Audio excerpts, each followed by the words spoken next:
Hello and welcome to the Savage Goose Show, where we talk about all things Savage Worlds. Today, I'm joined by Carl Kiesler and Chris Warner of Doghouse Rules. We're going to be talking about Occult City today, a new Kickstarter from Doghouse Rules. Fun little setting we're going to get into later. But first, as always, we're going to start by going through the newsletter. So this week in the newsletter, we're going to talk about a little bit about Deadlands. As you can imagine, this is going to be a recurring theme pretty much all year. We're going to be talking about Deadlands all year. 30th anniversaries. Starting February 3rd, we're going to be seeing a new Kickstarter. I want to talk about what's in this Kickstarter because I don't know about you guys, but I'm excited about this Kickstarter for a couple of reasons. So first off, there's going to be a new 30th anniversary celebration book.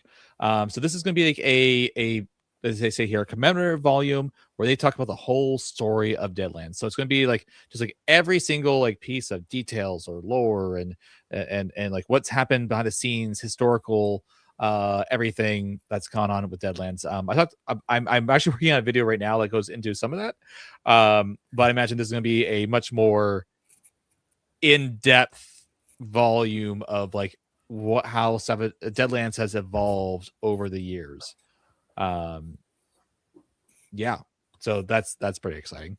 Yeah, the other thing that I'm actually really excited about is the next two items are things I'm particularly excited about. One, they are going to be making a new self-contained Deadlands role-playing game book using the core book and the Savage Worlds rules built together. I've talked about this in the past. Of wanting to see more stuff like that because it has been brought to my attention by people outside the Savage Worlds community who have been interested in playing Deadlands. That has been something that has been like a problem for them. They don't like the fact that the rule books are in two different things. I can now go to these people and be like, hey, there is going to be a book that's going to have the core rules for Savage Worlds and the rules for Deadlands combined into one, where it's just, everything you need just to play Deadlands. I know some people, and they say this here, hey, if you already have the Deadlands books and the Suede rules, you don't need to go out and get anything else. Like that, you already got everything that you need. But I like that this is kind of happening, and people can now pick up Deadlands off the shelf, and they just have the one book they need to play. I'm going to be getting it, even though I have it. I'm going to be getting this. I probably will too, for a couple of reasons. I'll be involved in the Kickstarter. Yeah. I need to figure out. I have to make sure I can get all the funds I need. Because the other thing I'm also looking forward to is a new Deadlands starter box. Yeah. I think I said it was I knew that a starter box was coming at some point, but I think I said this last year in like as my hopes for 2025, and now moving into 2026, still hopes was that I wanted Savage Worlds to do a starter box. Starbucks have definitely become more and more popular, I think, in the RPG space for games. Even if it's not it's like a starter box, but it's like a box that has everything that you need in it. And yeah, they're gonna be doing for Savage Worlds using specifically for Deadlands. So this is gonna be Deadlands specific, which makes sense. Deadlands is like the franchise for Savage Worlds, I'd say. Yeah. So for sure. Definitely makes sense. It's going to have that. It's going to have an all new. It's going to have a full length adventure. It's going to have tokens, cards, dice, everything you need to play. So I am very, very excited for that. And I'm very excited. So I'm very excited for both of those things. And I'll probably get both books as well. And I definitely will be telling my people who I know are interested in Deadlands. I'll be telling them about this one single volume as well and the starter set. There's gonna be a powers box that contains reference cards for each of the arcane backgrounds found in Deadlands. The way this is worded, I don't know if this is gonna be part of the starter set or is this just gonna be part of the Kickstarter. It looks like two separate things. Yeah, it sounds more like it's part of the Kickstarter. Although it's part of me is like kind of hopes like that kind of thing would be in the starter box, but I guess we'll see. I think that's a pretty cool thing to have at the table too. That's right. Helpful. Yeah, having. I mean, more and more games are doing this where they're using cards to help people like reference things in the game. So I think that would be helpful. I think both these products are being things that more stores are going to be more likely to put on shelves by having a single book for Deadlands, a single starter box type thing. I think there's going to be more more stores who are going to be willing to put that kind of stuff on their shelves. So I'll, something I can also be pushing my local stores like, hey, this is coming out. You should make sure you look into this. This would be I think this would be a good way to sell Savage Worlds and Deadlands. For sure. Yeah. Yeah, sounds pretty cool. I'm pretty excited. But yeah, so that's happening in 2 weeks. I'll look a little bit more about that in the Kickstarter area. Just look out for that. There's also going to be an in-person celebration in Arizona. I think specifically it's going to be in Chandler, Arizona.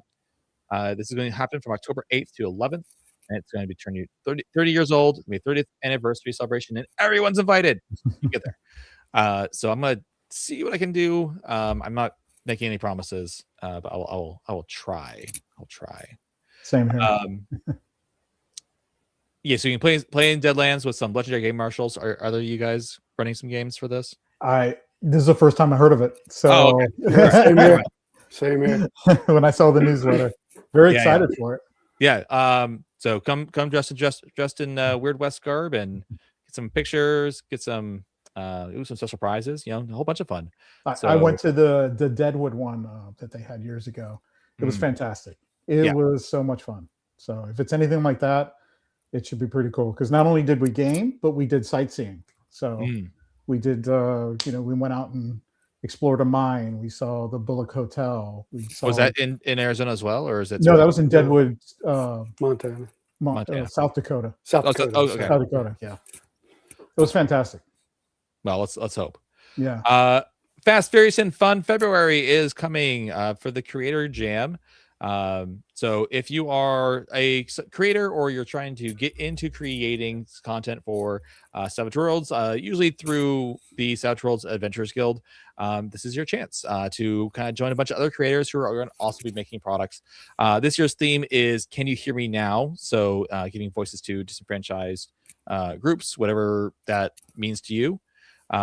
Just figure that out, and you can make a single monster. Maybe it's a setting, maybe it's an actual play, vlog, whatever it is. You can make that as part of the Creator Jam for February. Usually we see a lot of products for the year come out through these, and often we see them during the Swag-tember later in the year. So that's pretty exciting. So I always enjoy seeing this kind of stuff that comes out of the Creator Jam. Yeah, pretty cool stuff. Speaking of which, this week in the Savage Universe, Alb will be on talking with J.M. DeFoggy about the Creator Jam. So if you want to hear more about it and all the stuff's going to happen, take a look over at the Savage Universe stream over on Twitch or on YouTube. I always watch on YouTube, although I know for some reason a lot of people like Twitch. Sometimes I get comments saying, "Hey, why are you not streaming on Twitch?" And it's like I don't like. I'm not a Twitch fan. I'm not a Twitch fan. But go watch wherever you want. So if you can go watch, that's all that matters. Just go watch it. And then licensee spotlight. Hey, look at that. Hey, look at that. Occult City Jumpstart for Savage Worlds. So real quick, before we do get into the main part of the show later, if you want to read up on Occult City now, you can go over to DriveThruRPG, grab the PDF. There's a link down in my description below of the Jumpstart. So giving you an adventure and some art type, some example characters you can create, and run those for your group. See if you want to get into it or not. And you can also get a feel for what the setting's going to be like. I think Jumpstarts are a really good idea to help people know what the game's going to be like. So go grab it from click down below. Hey, did you mention that it's free? Oh, yeah, it's free. It is free also. Unlike some other Jumpstarts that I have seen that have not been free, this one's free. So it's literally no cost to you. Just go get it and find out if you like it or not. That's the idea. Yeah, just go find out. Play a cool game with four characters in there. So yeah. Yep. It's the Screams of Emily Wicklow is the adventure here. So crowdfunding updates. We got Rifts Europa and Abominable Northwest are continue to ship internationally.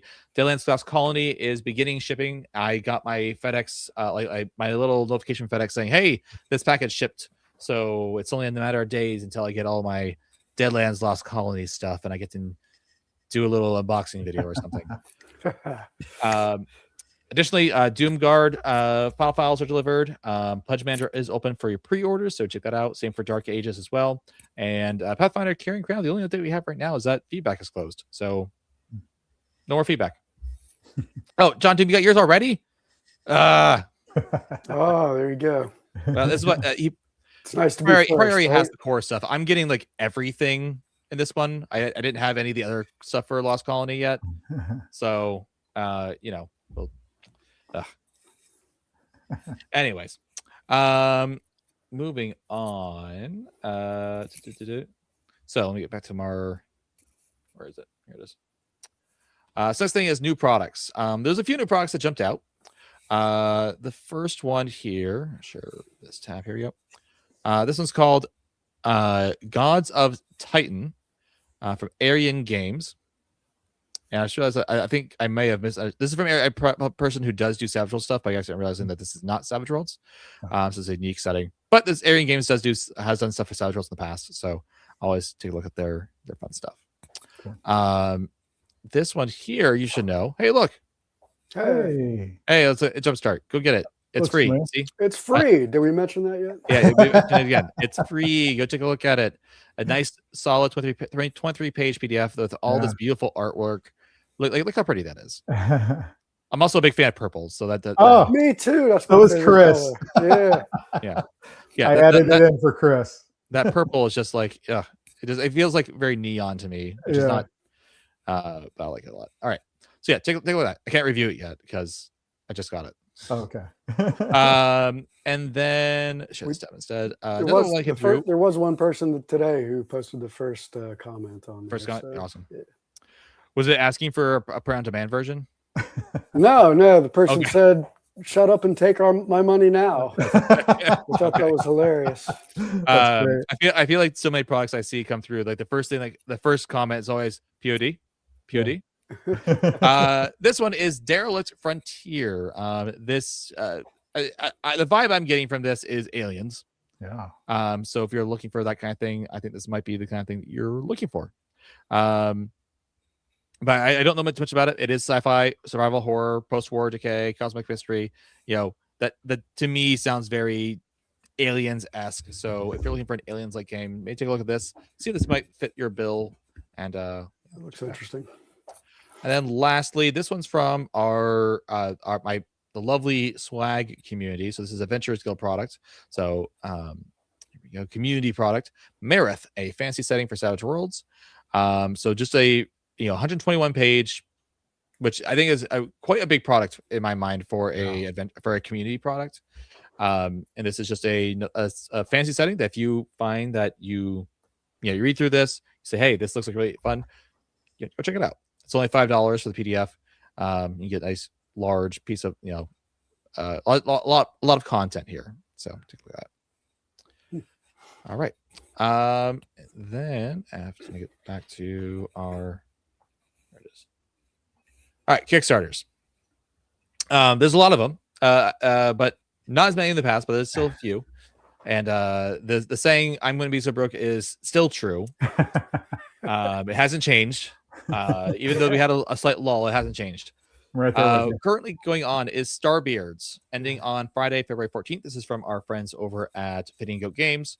So we did a review. I did a live stream with them several months ago at this point. So if you want to learn more about it, go check out that particular live stream. That ends February 14th. So it ends on Valentine's Day. Just keep that in mind. Keep that in mind that Friday the 14th, February 14th is Valentine's Day as well. So don't forget. Coming to, I didn't have a good picture of this one, but this is from the backer kit. But coming Tuesday, February 3rd, that's what the email said, but at the same time, the countdown says Monday. So I'm not really sure what's going on with that. But sometime that week is going to be the 30th anniversary Kickstarter for for Deadlands. So we talked about all those products that are coming out for that. It's super exciting. I might spend a whole entire live stream just talking about the stuff going on with that one. Yeah. So look forward to that. Hey, coming soon. Do we have a date yet? Chris, do we have a date for the Kickstarter? Yeah, for the Kickstarter. Do you have a date yet for the Kickstarter? Yes, we do. Oh, you want to know what it is? You don't have to tell me. If you have a date, you keep it secret. Drum roll. Nah, it's not a secret. We've been building up to it, of course. Yeah. January 29. January 29th. Okay, so not this week, but next week, next Thursday. A week from Thursday. Yeah. All right, you hear it here first, everybody. Get ready. Make sure your wallets are ready. Coming sometime early in 2026. I don't think I have a date yet from Ben either over at White Witch Games, but this is Vermilion Outlaw Girls and Campbell Elves. I'm still running through The Sick and the Dead for my group in Vermilion. We've taken a little bit of a break from our Pathfinder game because I want to fit in some more of these settings. We have so many good settings that I was like, I need to play these settings. Right. So we're taking a break, playing through Vermilion, and we're enjoying the adventure a lot. I'm looking forward to this one too, because I've enjoyed all of these very sandboxy adventures, sandboxy like little mini environments, and it's a lot of fun. So take a look at that as well. Okay, cool. Mr. Woodard confirmed it is Tuesday. Okay, so I must have done something wrong with my math there on the hours on the backer kit page, but yeah, it is Tuesday. So, and then Phase World, a Rifts Dimension Savage setting from Start Anvil Studios, is also coming in 2026. We'll be talking with Brandon over here on this channel when we get closer to that time.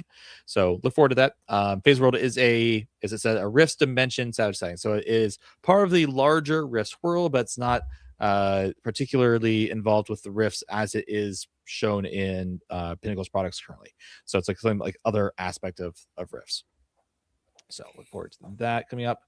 And this month's Ace licensee spotlight is Dust Bunnies Life Under the Couch from our friends over at Doghouse Games, which is a complete coincidence, by the way. That was not a planned out thing. I think this is the first time I've had the licensee spotlight person on, while spotlighting.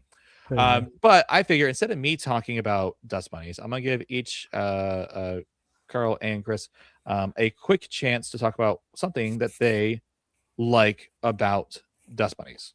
So maybe you, Carl, how about you go first? Give me like a 2-minute, what you love about Dust Bunnies. All right. So first off, thank you for spotlighting our games. We really appreciate it. We really love what you're doing. It's awesome.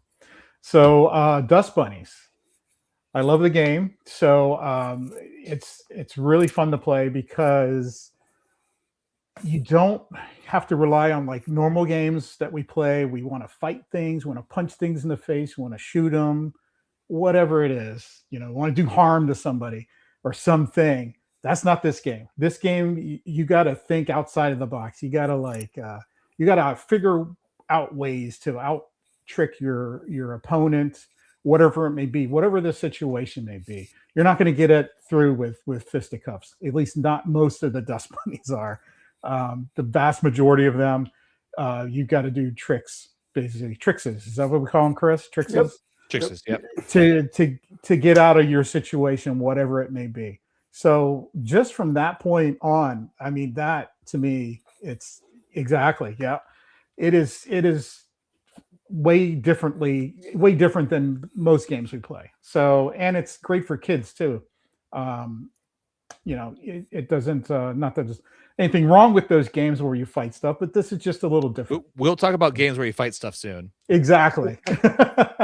That's what I love about Dust Bunnies. You use a different part of your brain to figure these things out, rather than just, hey, I'm going to punch that guy and get out of here, whatever it is. Sure. Yeah. And Chris, you're actually the author listed here, so That's I assume correct. You have quite a bit of thought about this as well. What you love about this game? Yeah, Carl stole all my good stuff. Sorry, buddy. But that's all right. There's plenty more in there. Sure, you could think of something.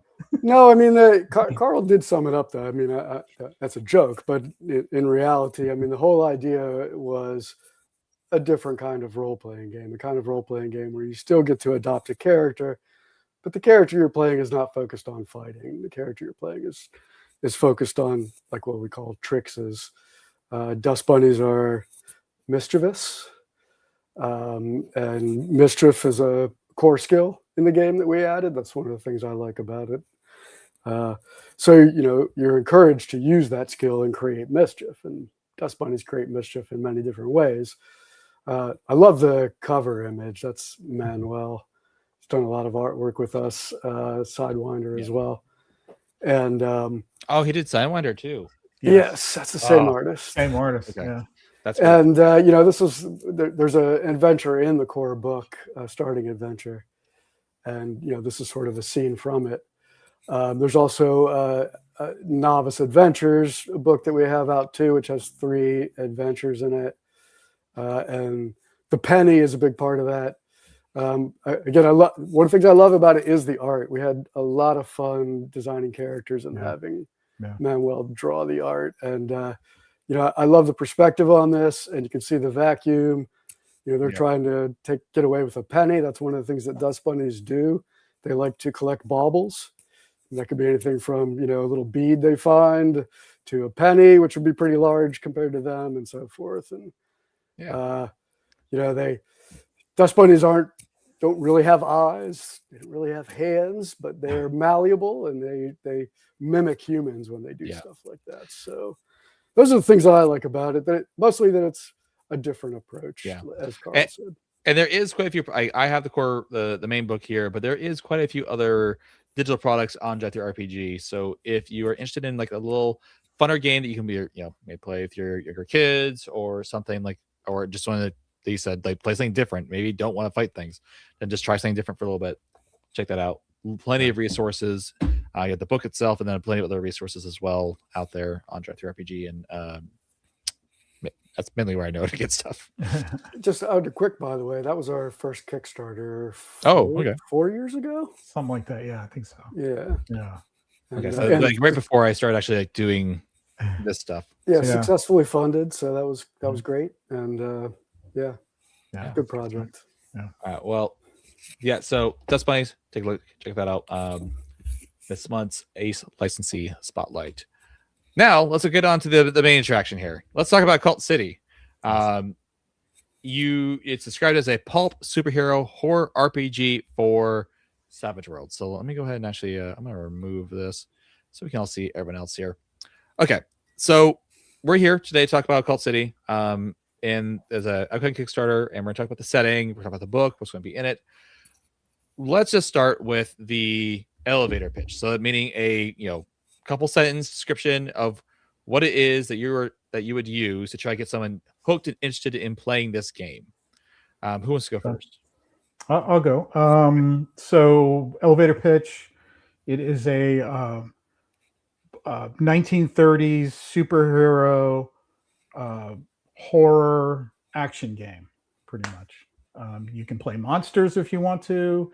You can play anything from like the Shadow to the Rocketeer, to a Frankenstein type monster, to a werewolf, to someone who casts spells, fighting the evil forces that are in Occult City in the 1930s.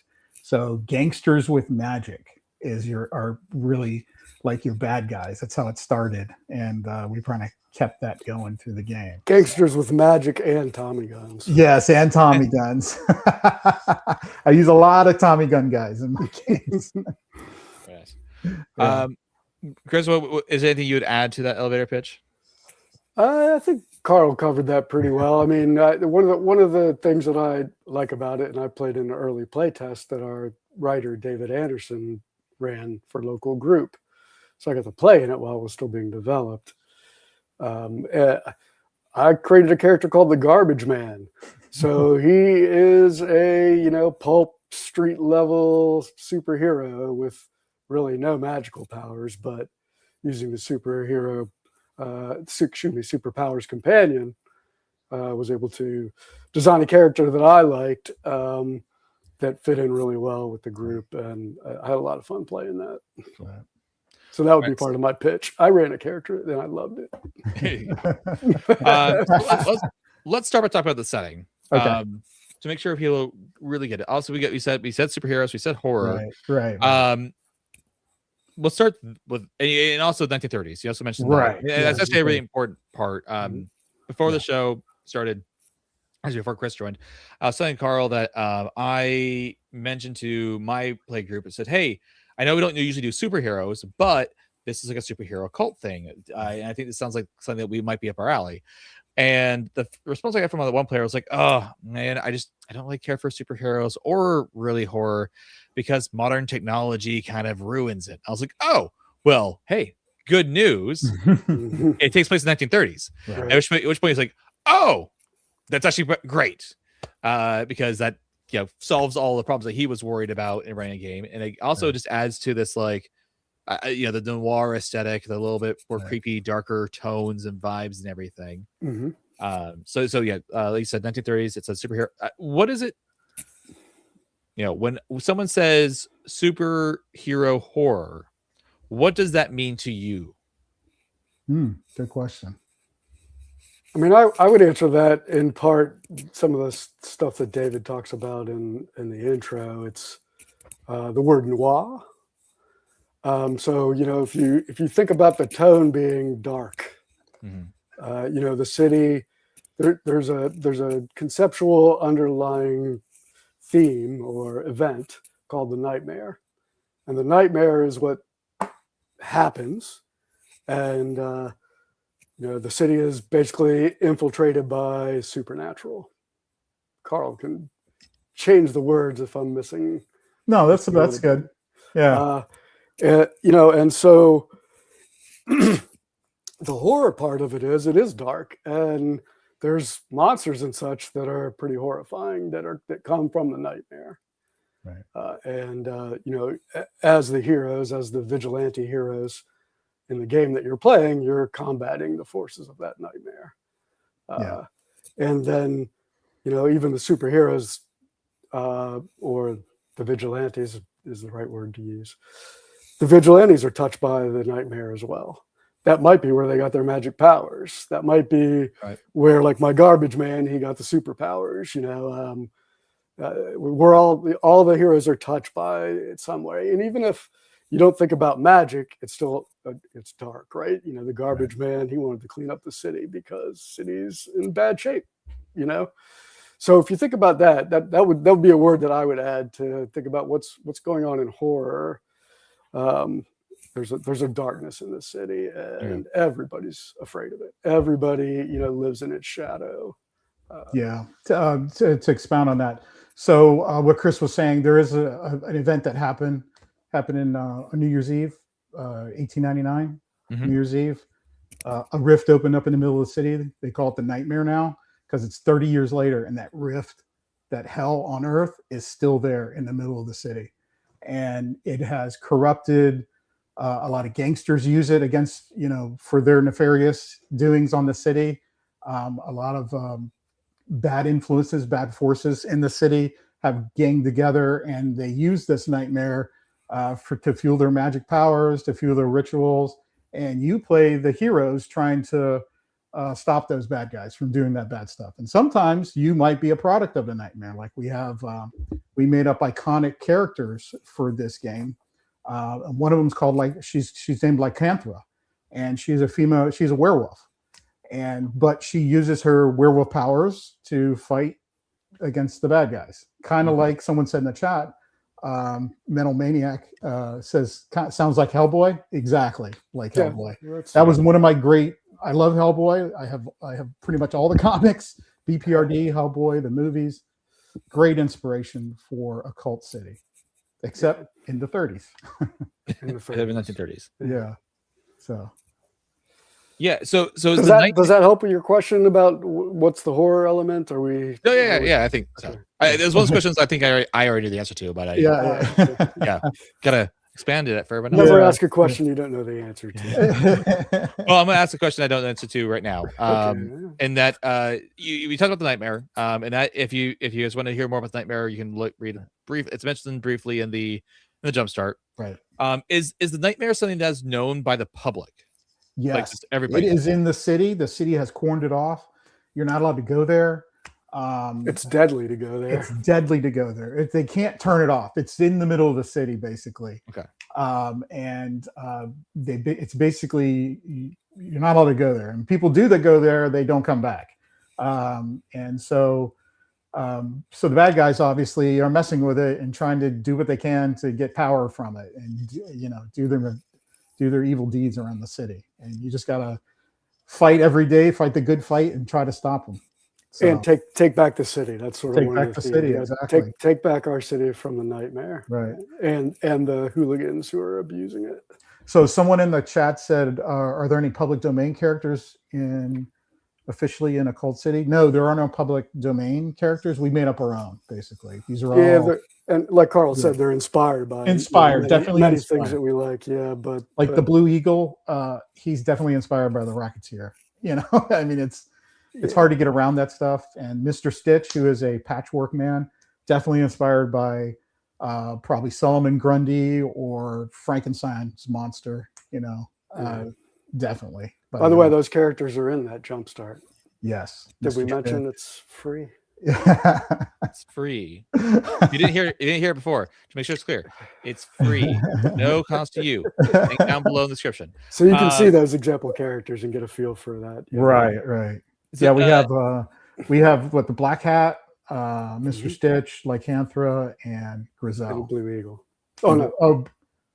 No, I messed up. Lycanthra's not in there. No, Lycanthra's not in it. No, you're right. It's the Blue Eagle. Sorry. Blue Eagle, Black Hat, right, Mr. Stitch, and Grizel. Yeah, that's it. Those are the four. Well, if since we're asking some questions, Metal Maniac asked the question if it's a good fit for someone that likes World of Darkness. I don't know World of Darkness very well, but maybe you guys do. I don't know it that well, but I know it's about vampires, that you play vampires that are in, I guess, clans that kind of rule the city. Wait, is World of Darkness the same thing as Vampires Masquerade? Yes, I think so. Okay, I'm not sure. I think there's also sorry, Metal Maniac. We're in unfamiliar territory. Yeah, I think they also had a werewolf game, Werewolf Apocalypse, or something like that. Or okay. He can probably correct us on all this. So to answer your question, it sounds like the answer is we don't know. Well, from what I understand, maybe you can play monsters. Basically, it's. I mean, in that sense, for sure. Yeah, in that sense, definitely. Yeah, for sure. And we're borrowing from not borrowing. That's not the right word. We're employing some of the stuff in the Horror Companion, right? Savage Worlds Horror Companion. Essentially, you're able to play some of the monsters that are defined in there, such as the werewolf and patchwork monster. If you have any additional questions, please feel free to let us know. I'll try to get them answered. Now, in the Kickstarter, you guys do mention the Dust Union, which is one of the gangs that is causing problems. Yep. So this kind of leads me more to the thought about what are the factions that you're worried about. I mean, obviously there's going to be, you have the gangs, you have the vigilantes. Are there any other factions that are not that? Maybe additional gangs, maybe government agencies, that kind of thing that the characters have to worry about? Yeah, there's a lot of that. There's actually 4 factions. I'm trying to look through the PDF real quick, or the Word doc we have, so I'm not screwing for the full book. Yeah, so I'm not screwing. I was doing the same thing. I don't want to misspeak either. But the short answer is yes. There's a bunch of other. Right. There's a bunch of groups, agencies, organizations, gangs, right, hex dens. Let me. One thing I do want to, I can answer is yes, there is a government agency that is outwardly stalking and trying to hunt down anybody that uses magic from the nightmare. And of course, they're good or bad. Yeah, exactly. Regardless, good or bad. It's actually outlawed to use any kind of magic in Occult City. They try to do what they can, the leaders there, but they can only do so I assume much. Occult City is not called the city isn't called the Occult City. It's no. well, I mean, not technically. Not that's technically. what people call it now. Everyone else 30 calls years it, later, but, that's what people call it. Yeah. So there's our government agents that will try to get you, basically, and there are other factions in the city that are basically against you, that you could any game master can go through here, and we have all kinds of tools in here, generators and stuff like that you can use to make up adventures for those factions and stuff like that. Is there any government sanctioned usage of the nightmare, like scientific purposes or anything like that? No, there is studies at the university Okay. that you could study about it, but not practice it. Sure. We have a character, one of the iconics that I made up. His name's Professor Primate, and he is a professor at the university that studies and teaches about the occult, so others can be aware of it, but he doesn't practice it. And they're heavily, they watch him very closely, that so he doesn't, they're not catching him casting his spells or anything like that, which he doesn't. But he does have the knowledge of it, and of course you need the knowledge of it in order to fight against it. That's his reasoning behind it, and they've kind of let him go. Now, I said he's Professor Primate. He is a chimpanzee that is a professor at the university. He's my I like Umbrella Academy.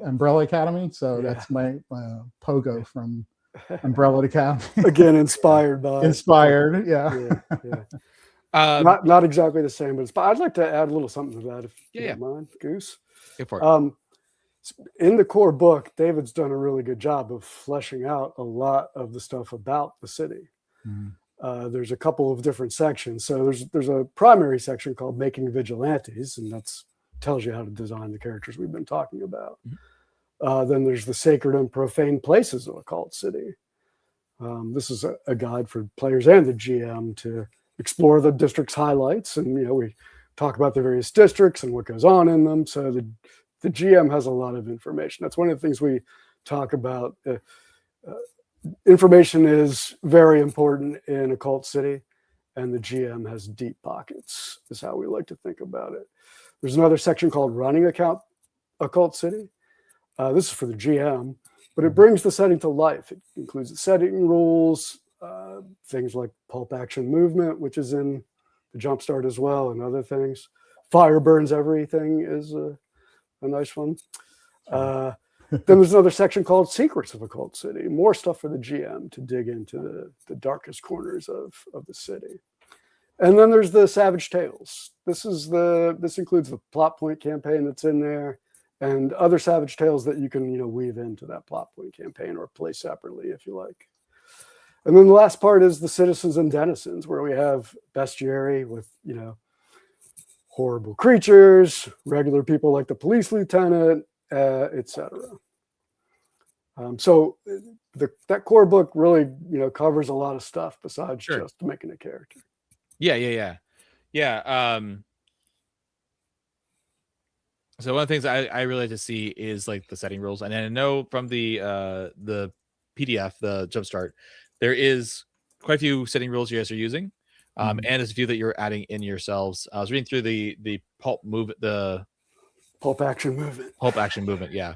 Basically it's just like you can do certain cool action things, action oriented movement things that may usually you might call for a roll for, but this case just like you're calling a roll for, but it's not going to take an action to do.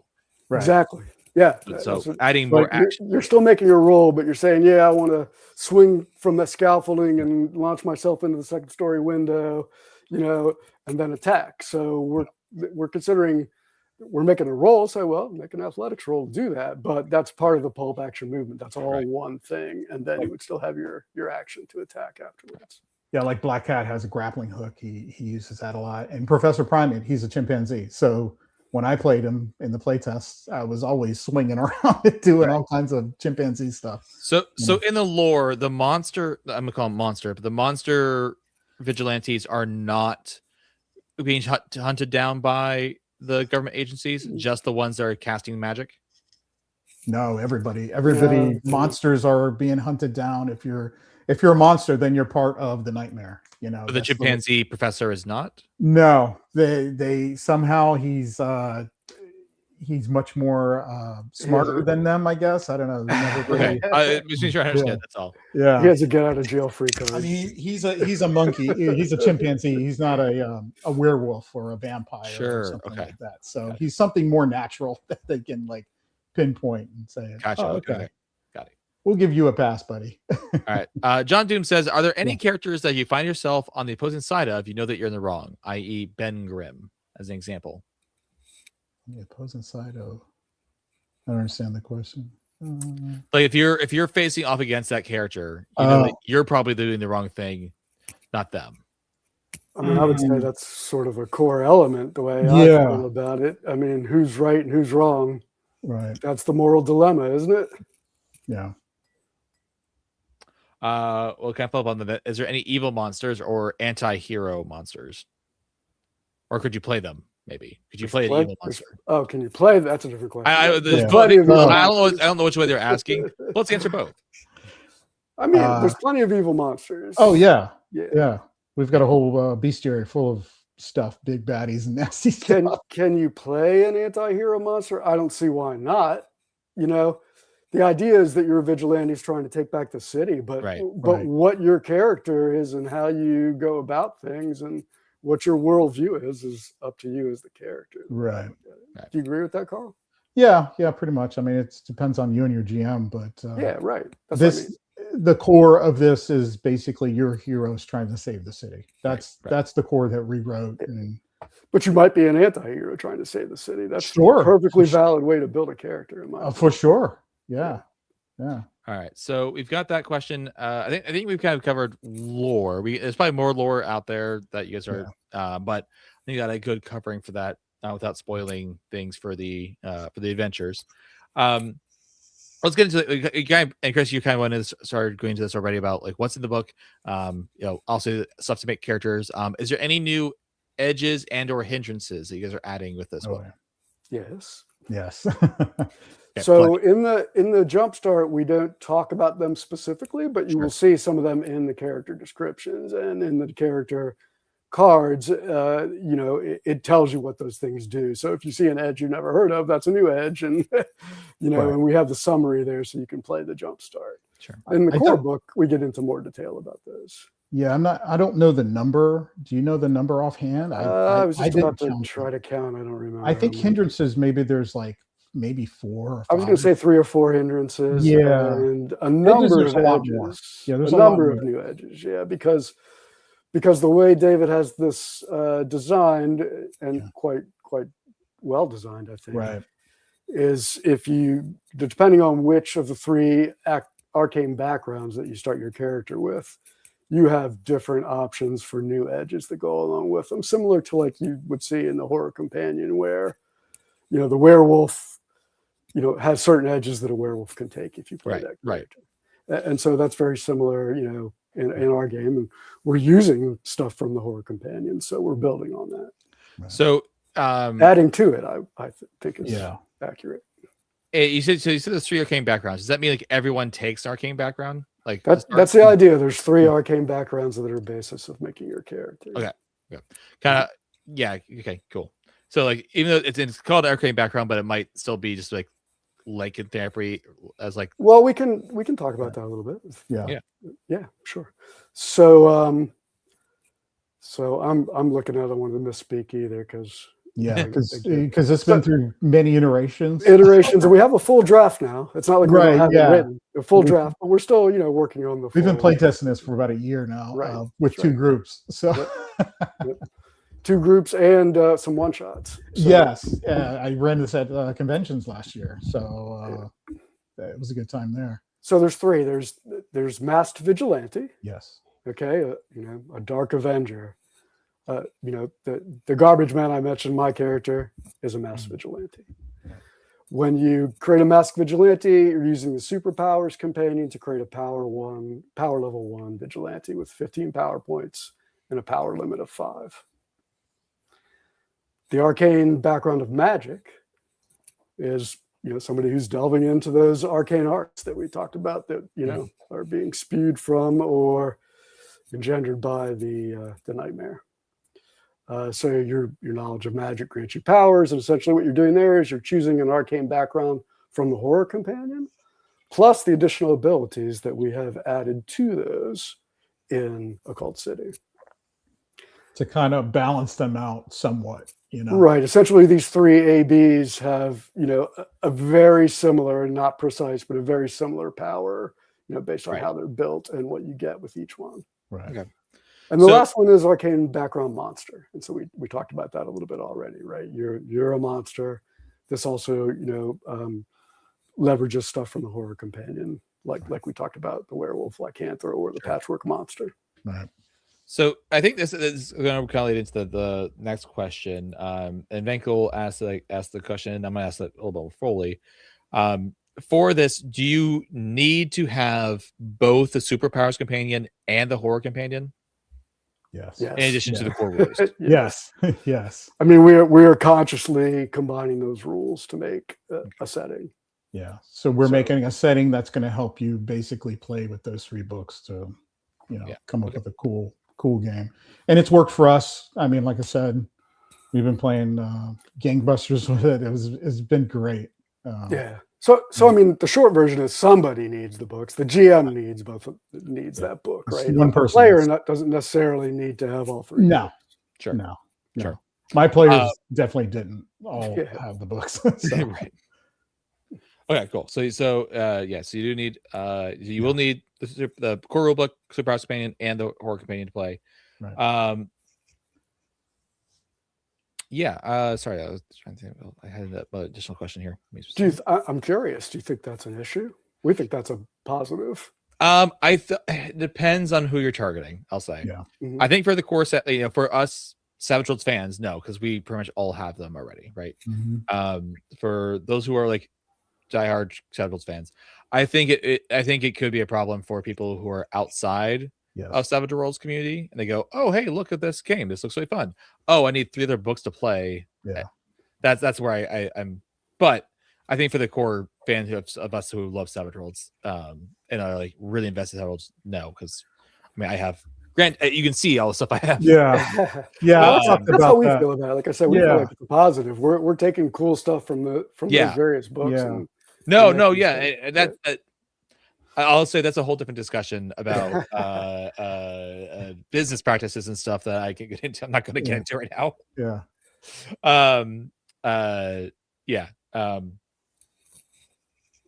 Moving on. That's okay. I don't want to distract. I don't want to get into a commentary about that right quite now. I did mention that you are going to be using some. Also, you're using some setting rules from the superpowers companion. You're using some setting rules, I believe, from the horror companion. That's correct. Right. And then you're also adding your own. We mentioned briefly the special movement rule. And it also mentions this the fire burns everything rule. I don't think that one's explained. That's not explicitly explained in the Jumpstart. The basic idea is you can't use things like selective. Okay. Power. Right. If you cast a fireball, fire burns everything. Right. And if you're down there with miniatures and trying to use the template and move them all, he doesn't touch. No, if it's near it, it's gonna go up in flames. That's the way we've been playing. It's been fantastic. Everybody understands at the table that this magic, this deadly nightmare magic is it's crazy. You're not sure what's going to happen. So you can't control it that way. Exactly. You can channel it, you can use it, but you can't control it right. that. Right. So fire is going to burn everything. So right. And it's been fun. It's been a lot of fun. And not just I sometimes I kind of want to be like, I have been times I've wanted to ban the selective modifier. Yeah. That's essentially what David did and what we agree with. That sounds fun. Yeah. John Doom, I didn't ask if my team was in the room. I said I cast fireball. That's amazing. Yeah. I mean, you cast fireball. Yeah, exactly. You heard what I was doing. You also, this is in the Jumpstart. You guys have a custom way of doing information gathering using the networking rules. Now I will say I was looking through this. I was like, okay, this actually seems like something like the social networking rules applied, except for the way that you guys did it is like basically you can use any, instead of just using like intimidation or persuasion, you're allowing for more options than just those 2. That's a good summary. I mean, it's a means to conduct investigations, which are a big part of the game. There is a detective element here too, right? You're not just trying to go and fight things. You're trying to figure stuff out too. And so the following the leads setting rule facilitates that. And there's a scene in the Jumpstart that shows you how that can work. Right. Yeah. And imagine that a lot of the like custom stuff you're explaining in the Jumpstart, like through the gameplay. So yeah, we're giving a taste of it. We're not trying to explain every last new rule. Right. Right.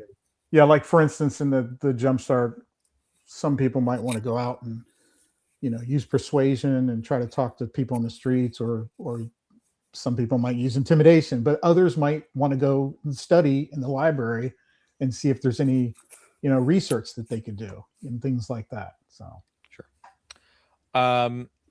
Cool.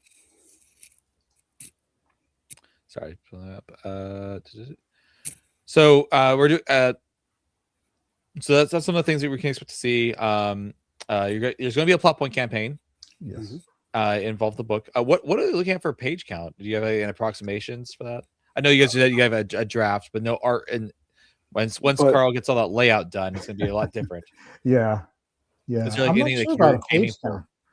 We've got a pretty hefty. What do you think, Chris? Because you're looking at the document page count too. I mean, the draft is like 190, but that's before layout, and that's in the 8.5. So it's going to be a hefty book then. Yeah, it's going to be. My range was 160 to 200. What I had in my head when I did estimates about what the books would cost, and we will have POD books, by the way. Right. I know you asked that Good. earlier. Yes. Yeah.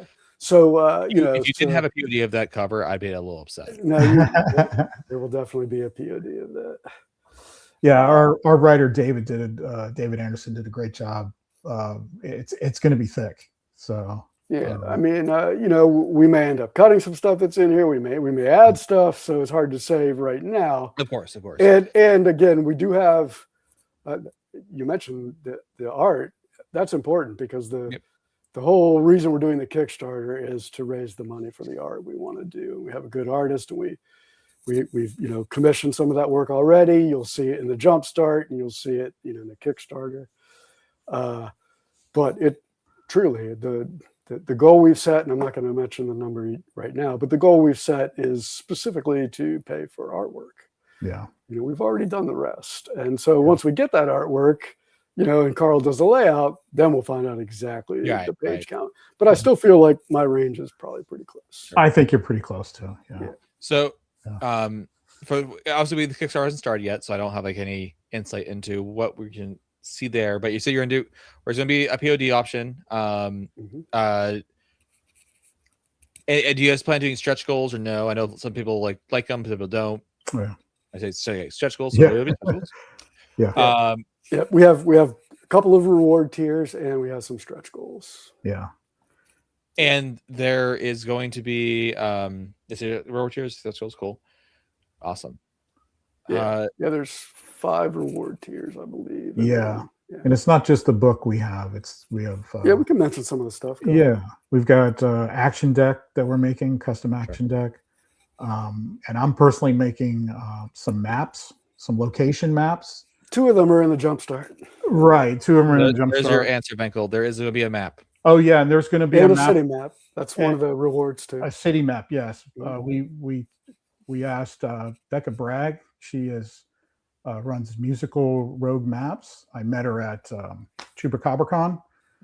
Just some fantastic maps. So she's going to do like our city map, which I can't do. So but Carl can do the location maps. I can do location maps, which I am doing. Maps in the Jumpstart. Cool. And we got more of those. What else we got? Character cards. So basically, they're going to be our iconics plus more of these characters that we make. So if you want to run a one-shot or something like that, you just take the card, put it in front of you, and play. You don't have to, it's going to be same with the Jumpstart. The Jumpstart has 4 of those iconic. Yeah, that's exactly. What else we got planned? Monster cards too. Monster cards. Yeah. I feel like I'm forgetting something important. Also, a lot to be expected. Yeah, there's a ton of cool stuff coming. So we talked quite a bit about. So I talked about the stuff that's in the book. We talked about the lore. I definitely have more lore questions, but I don't want to reveal all the how you guys talk about all the lore. I talked about the Kickstarter. Is there anything that we have not talked about that you do want to make sure that it's mentioned so people can know if this is the right fit for them or not? We went over a lot. Yeah, we covered a lot of stuff. I'm trying to think of what maybe we didn't mention. I mean, there's some lore things I could ask about, but I'm like, there's a lot of lore stuff. There's a lot of like nitpick like questions, like wait, what's this? What's this? Yeah, this. Yeah, and that's what I was thinking. There's lots of details we could expound on, but right. I don't think we've.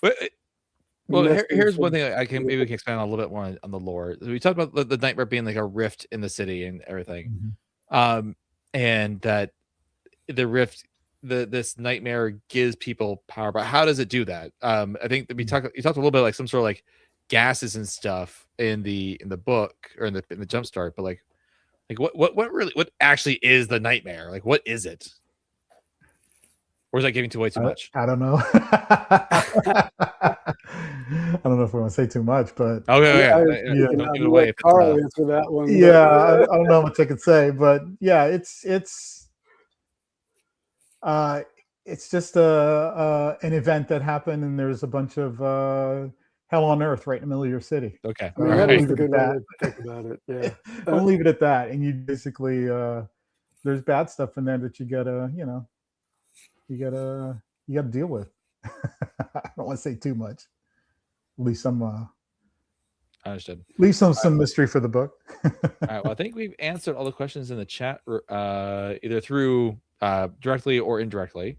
Yeah. So I think that's everything we got. I know I'm super excited. The artwork itself is making me excited. The fact that it's horror, it takes place in the 30s, the noir feel. It seems like it's just the kind of superhero, and it's low. You guys mentioned this. It's power level 1 superheroes. Right. So if you guys street level is probably a good description. Right. Yeah, if you're not familiar with the Superpowers Companion, there's like 5 levels of power for superheroes in the Powers Companion, and it's like street level to like cosmic level. Right. Street level 4 color cosmic. Yeah. 4 color is like what street power, like 3 or 4. Oh, that sounds right. I just looked at that. Yeah. So like Superman is technically like, I want to say it's like power level 4 technically. Yeah. So that gives you some like, I think he gets put in. I think a lot of his friends are power level 3, but I think he himself is power level 4. Yeah, sounds about right. John Doom says, what other Doghouse Rules books should we check out to see if we like your stuff? Well, we mentioned Dust Bunnies, right? But we can also mention. What's he pulling? Sorry, to reach. We got Sidewinder Recoiled. Oh, here's a question: is it going to be the size of this, or the size size of this? It's going to be digest, so it's going to be. Is it Dust Bunny size? I think that's digest. I think it's the same as Dust Bunnies, or slightly larger. Maybe a little bit larger than. It's not going to be ending up 11 like the Sidewinder. Yeah. That's what I wanted to hear, because I prefer. Yeah, we wanted it to be the size of the companions and stuff like that to kind of match it, because it's going to be, you're going to need these books to go. I mean, Sidewinder Recoiled for Savage Worlds was our 20th anniversary. Right. Doghouse Rules was founded 20 years, 2003, 2004, and we had Sidewinder Recoil, which was for 3.5 OGL, and then Sidewinder Recoil for Savage Worlds was our 20th anniversary, and we redesigned it for Savage Worlds. Right. There's other things. I mean, we have lots of products on Drive-Thru. Yeah. I would like to mention one thing is Camp Terror. I was going to say the same thing. Yeah, Camp Terror, also written by David read it. Yeah. The writer of Occult City did Camp Terror with David Anderson. So check that out. I mean, Camp Terror is a slasher adventure, like a 1980s mad slasher adventure. It's excellent. And then you have one that involves sharks as well. Yeah. Have you heard of that? Yeah, I've heard of it. If you guys have not heard of this, it's kind of it's one of those, like, I have not run into a convention yet, but it's a big convention game. Yeah, I think it's called Trailer Park Shark Attack, where you play as. Why am I explaining that? I'll let you guys explain that. You play a person from the trailer park, and there's somehow there's sharks. Your trailer park is flooded, and there's sharks everywhere, and you got to pretty much survive. And It- pretty much it- that's it. to me, it sounds like it's like Tremors meets Shark. The Sharknado. green screen's messing it Sharknado. up. I was gonna say Sharknado, or Yeah. I was even just like Jaws. You know. Yeah. Yeah. Much. Yeah. It's a very fun game to play, you know. Just be ready for your characters to die often. Yes. Yes. Embrace it. It's designed to die. Right. Your character's going to die, and you pick a new character. And Right. that character is probably going to die. Just and then, a bunch of sheets of just yeah. And kudos to David Anderson again. He gave us the critical death rule that we use Yeah. Okay. I love in it. Trailer Park Shark Attack. He's the one who came up with that. yeah. Is if you And roll- there's a lot of content Yeah. for Trailer Park Shark Attack. So if you're looking Yeah. for something that's like kind of goofy, but also like a lot of fun and it has a lot of content, check that one out.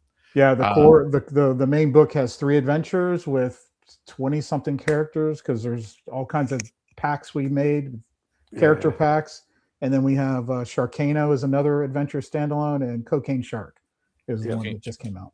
And Parker packs, like you said, many new Parkers you can play. Paper minis, all kinds of stuff. Mm-hmm.